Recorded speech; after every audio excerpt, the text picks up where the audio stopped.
ሌሎች አጫጭር ስፖርታዊ መረጃዎችን ለመጨመር ያህል በአርሰናል በኩል ኢታን ንዋኔሪ በጥር የዝውውር መስኮት አርሰናል እንዲለቅ ተፈልጓል ተብሏል። የመጀመሪያ እቅዳቸው የነበረው አሰልጣኝ ሚካኤል አርቴታ ጋብሪኤል ጄሱስን ሊያሰናብቱ ሲችሉ ነበር ከጉዳቱ ጋር ተያይዞ፣ ግን ከጉዳት ከመጣ በኋላ እያሳየ ያለው እንቅስቃሴ ለማመን ስለከበዳቸውና እጅግ ድንቅ ስለሆነ ጄሱስን ለማቆየትና ኢታን ንዋኔሪን በጥር የዝውውር መስኮት በውሰት በመስጠት እድገቱን እንዲቀጥል ለማድረግ ፍላጎት እንዳላቸው የመረጃ ምንጮች እየጠቀሱ ነው የሚገኘው። ከጥቂት ሳምንታት በፊት በጥር ማን ይወጣል ብትባል አርሰናል ቤት ውስጥ ጋብሪኤል ጄሱስ ነበር የምትለው። አሁን ግን ኢታን ንዋኔሪ ነው። በቃ ታይም ጊዜ ተለዋዋጭ ነው። ኢታን ንዋኔሪ ከአርሰናል ሊወጣ የሚችልበትና ይህንንም ሚካኤል አርቴታ እንደፈቀደው የመረጃ ምንጮች እየጠቀሱ የሚገኙበትን ሂደት እየተመለከትን እንገኛለን። ሊቨርፑል ከወልቭስ ነገ የሚጠበቅ ጨዋታ ነው። ሊቨርፑልም እንዲሁ በጉዳትና በቅጣት እጅግ ከባድ ችግር ውስጥ ነው ያለው። ሊቨርፑልም አሌክዛንደር አይዛክ ከተከላካዩ ስንጀምር ኮነር ብራድሊ፣ ጆይ ጎሜዝ፣ አሌክዛንደር አይዛክ፣ ዋተሩ ኢንዶ፣ ዶሚኒክ ዞቦዛ ላይ ተጎድቶባቸዋል።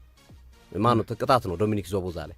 እነዚህ ሁሉ ተጫዋቾች አይሳተፉም በነገው ጨዋታ ላይ። ደግነቱ ከወልቭስ ጋር መሆናቸው ነውና ሊቨርፑሎችም በጉዳት ችግር ውስጥ እየገቡ እንደሚገኙ የተነገረ ነው። ሰሞኑን እንደነገርናቸው አይጎር ቲያጎን የአይዛክ ምትክ አድርጎ ለሮሎራት ለማይኖረው አይዛክ ምትክ አይጎር ቲያጎን ከብሬንፎርድ ለማስመጣት ፍላጎት አላቸው። ና ሶፊ ዲኒዝ እና ዱዋርት የተባሉት የዲያጎ ጆታ ልጆች ነገ ቦል ቦይ ሆነው በሊቨርፑልና በወልቭስ ጨዋታ ላይ ጨዋታ ከመጀመሩ በፊት ስቴዲየም ውስጥ ይገባሉና የወልቭስና የጆካ ነው ይዟቸው ይገባሉ።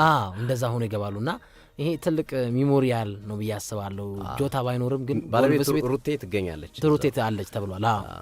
በጣም ደስ የሚል ነው። ሊቨርፑሎች ከጆታ ጋር በተያያዘ ያደረጓቸው ነገሮች በጣም ደስ የሚል ነው። ልጆቹን እያስተማሩ ነው። እስከ መጨረሻው ድረስ እናስተምራለን ብለዋል። ሙሉ የኮንትራቱን ገንዘብ ከፍለዋል።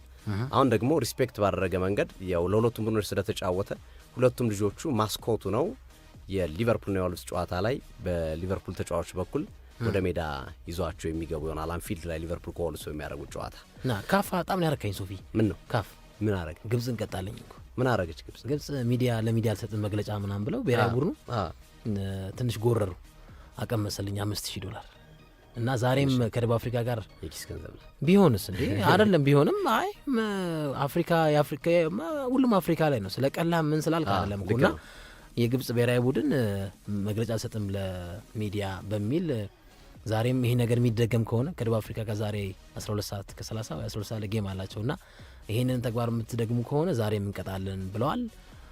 ይሄ አሳሳቢ ነገር ነው ያስባለሁ።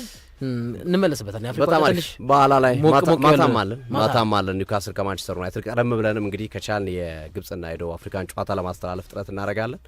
አድማጭ ተመልካቾቻችን አብራችሁ ለነበራችሁ ከልብ እናመሰግናለን። ምሽት ላይ እንገናኝ። በአሪፉ ጨዋታ ኦልድ ትራፎርድ ላይ ዩናይትድ ከኒውካስል በሚያደርጉት ጨዋታ